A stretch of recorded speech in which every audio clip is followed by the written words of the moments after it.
You're welcome again. It's time for us to talk about your car problems. And of course, as usual on Automedics, we have Ayo Shufela. Great to have you on the show today. Good morning.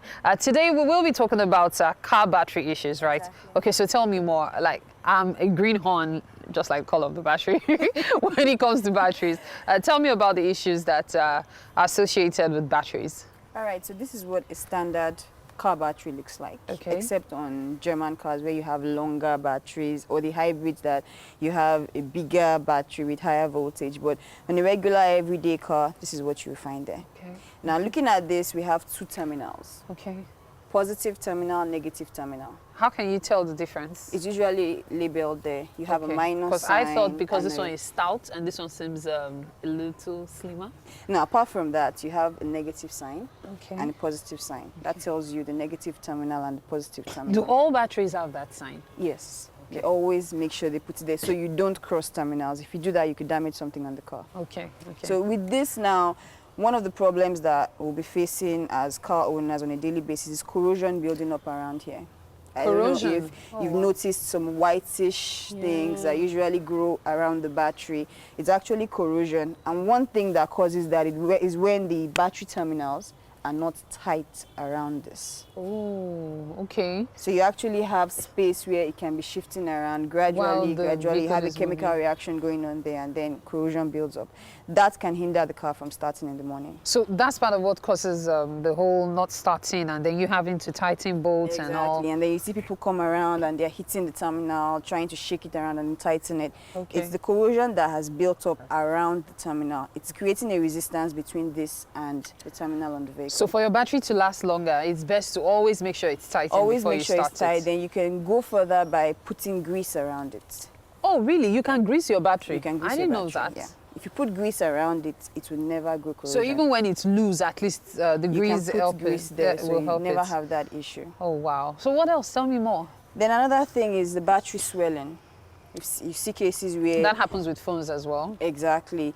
That usually comes as a result of maybe a bad alternator that's overcharging, or okay. when the battery starts to go out of life. You have a Okay. case where the battery starts to So how swell can you up. prevent the alternator from overcharging, thereby affecting the battery? You as a car owner can't do that.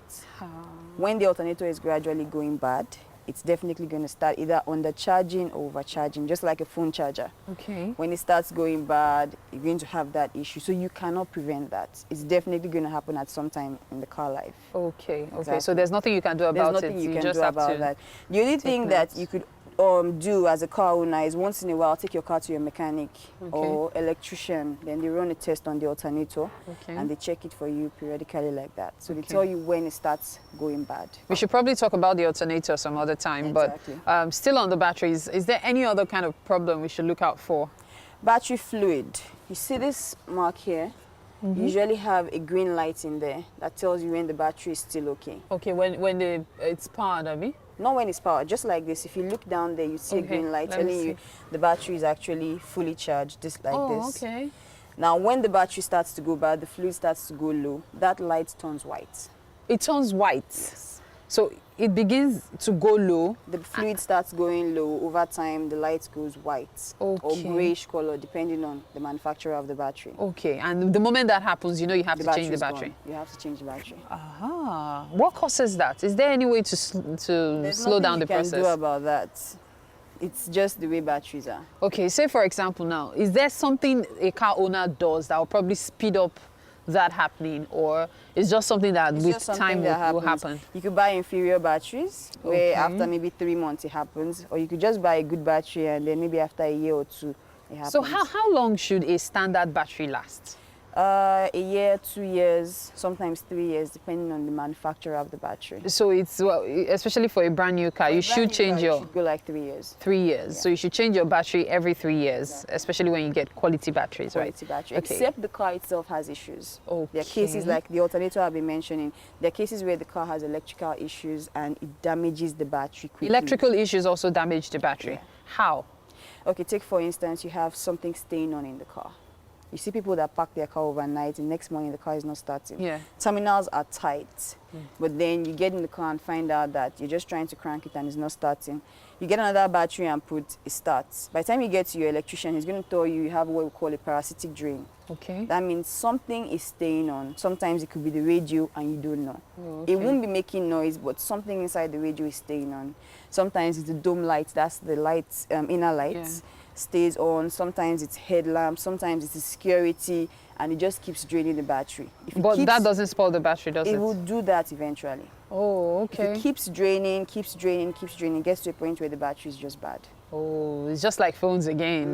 When your Just phone like keeps phone, going. Batteries are batteries Yeah. anywhere. Oh. Same thing that applies to all of them. Okay. Is there something else we could learn this morning? That's basically what it is about batteries. We no longer have batteries that you can actually take to a battery charger and pull in battery fluid. The only thing you can practically do is just charge it. So I was going to ask that. We cannot take this battery to get battery fluid in it anymore. Nah. It's These just are the old models, like the really non-maintenance old. batteries, yeah. Oh. So the only thing you can do is take it to a battery charger, then he charges it. Okay. But putting in fluid, changing fluid and the rest. Nah. Now, is it a good idea to use your battery to charge another person's car? Because I've observed that, and in some cases, the helper, let me use that name, ends up with a bad battery. Why does that happen? Okay, it depends on the other person's car. Okay. If the other person has like for instance, a bad alternator or electrical issues, Yeah. while you're trying to jump it, it's just sucking the life out of your own battery. It has happened to my dad, like several times, and I keep wondering why he keeps doing that. It's not for a bad people. thing to help people. Yeah, It's but not, it usually ruins the battery. It depends on what is going on in the other person's car. So when I'm jumping batteries for people, I usually keep my own car running.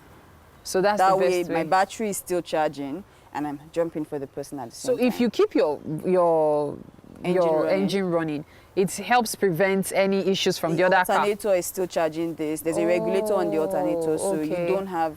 So any whenever you are risk. jumping people, but is it possible to even jump a car without the engine running? Yes, it's possible. Oh, it's possible. Yeah. You can leave the engine off, just connect your jumper cables and the person jumps.